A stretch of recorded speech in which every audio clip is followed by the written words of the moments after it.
See?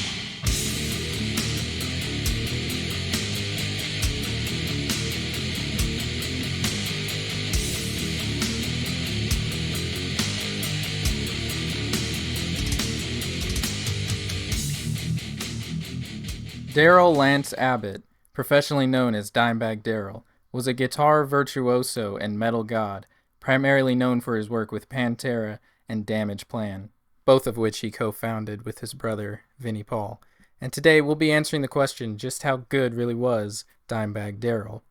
He certainly had an interesting life, so grab your popcorn and let's briefly look back to the beginning. Mr. Dimebag was born in 1966 in Ennis, Texas. His father, Jerry Abbott, was a country music producer, so it's safe to say Dimebag was brought up with music from a young age. He got his first guitar and amplifier for his 12th birthday. Back before he even knew how to play, he would stand in front of his mirror, dressed up like Ace Frehley of Kiss with his guitar on. By age 13, his parents would be divorced.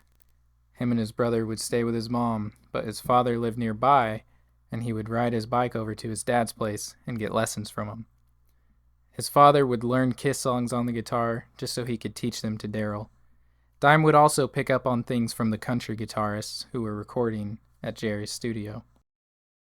Now by this point, big brother Vinny had already been playing drums for a while, so naturally they started jamming out together, heavily inspired by Van Halen, Black Sabbath, and of course, Kiss. Now Dimebag would go on to get really, really good, really, really fast.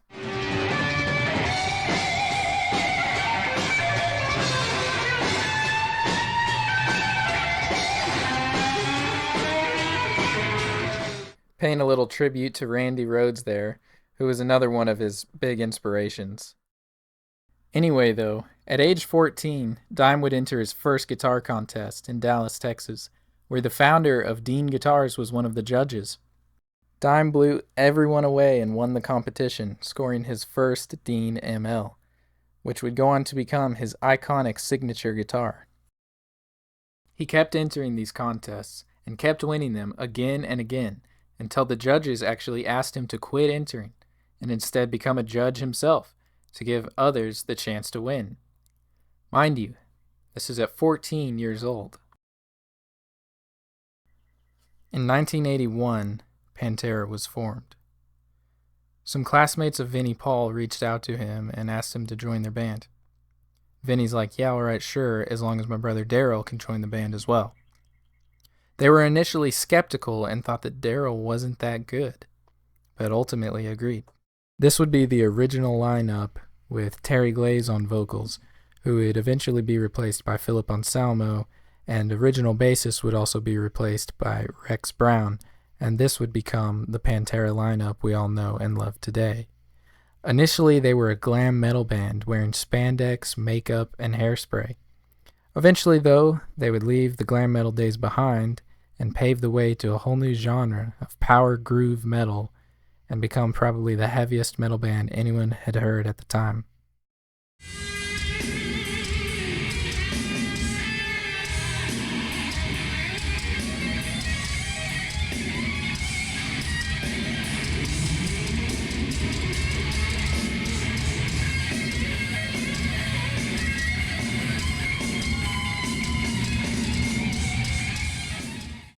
Now that we have some backstory and some introduction, I'd like to take some time to talk about Dime's playing style and technique and overall skills. As mentioned before, he was inspired by Eddie Van Halen and Randy Rhoads, but he was also inspired by Billy Gibbons of ZZ Top, which is partly where he got his ideas for his squealing harmonics. In 1993, he said he's not a super bluesy player, but he was exposed to some of the Texas blues growing up, and that definitely rubbed off on him. Dime was one of those guitarists who claimed to not know a whole lot about theory and just jam, though I think he knew a little more than he let on. He once said he received a guitar lesson off this one cat. He wrote down some weird scale and tried to explain how it worked. After we finished, he said, "Now go home, practice that scale, and show me how well you can play it next week." So Dime said, "I took it home, played around with it for a few minutes, and said, F this, I just want to jam. I respect people that can read tablature and all that shit, but I just don't even have the patience to read the newspaper." Dime had amazing legato technique that gave his leads a very fluid quality. He often made use of symmetrical patterns. Even though all the notes are not in one key, he would just use these outside notes as passing tones. He would also use the flatted fifth or blues note in leads as a passing tone, and sometimes even the major third, which would add some unique dissonance while playing in a minor key.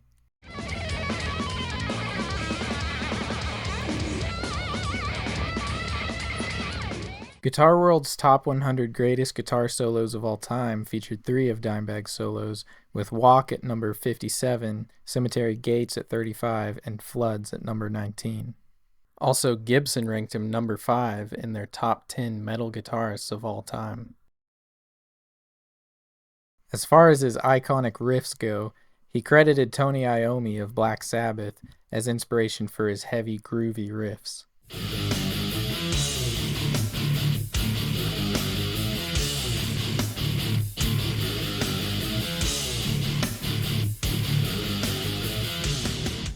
All in all, I think the biggest thing about Dime that set him apart and made his sound, was that everything he played with absolute passion, meaning, and raw energy, prioritizing these qualities over theory knowledge and always doing what's quote-unquote right according to the theory books. He had taste, he had a heart, he had this thing called soul. And I'm from New Orleans, Jack. When you make a note wiggle with beautiful vibrato, he had all that. Then he had that damn whammy bar, which at the time might have been considered hackneyed, and somehow he brought it back to life and made it do different things. He can make his guitar talk. There was actually a time in 1989 when Dave Mustaine asked Dimebag to join Megadeth as their lead guitarist. Dimebag would have said yes if Vinny could have joined as the drummer, but Dave already had a drummer he was set on, so Dimebag rejected the role. I think that's awesome to show how loyal Dimebag and Vinny were to each other. Dimebag could have joined Megadeth, one of the biggest metal bands of all time, but couldn't care less if he couldn't bring his brother along with him. Dime was also an absolute wild man, partying 24/7, drinking like a fish, and always blowing shit up with fireworks. Seems like he just didn't know when to take it easy.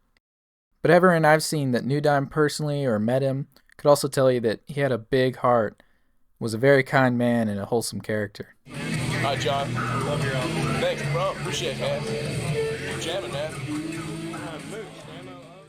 I could have 103 fever sitting there going, oh God, and boom, 8 o'clock every fucking night. Come on, motherfucker, let's get one in you. And I'd be like, oh God, no. And he'd go, then let's have a double. And he meant it. And he would be relentless until you tipped the damn whiskey up, and by God. One of his best quotes was, come on, man, I know you're sick, man, but you hit this whiskey, man, it's like the country and western days, man. You get better. The country and western days. He had his own language once again. But I think he meant like the old Wild West when people died at 25. Yeah, and I was like, Darrell, whiskey is not going to help me right now. But, it did several nights. And one of the things people don't know about Dime, he had a guitar in his bathroom. I went in his bathroom one time.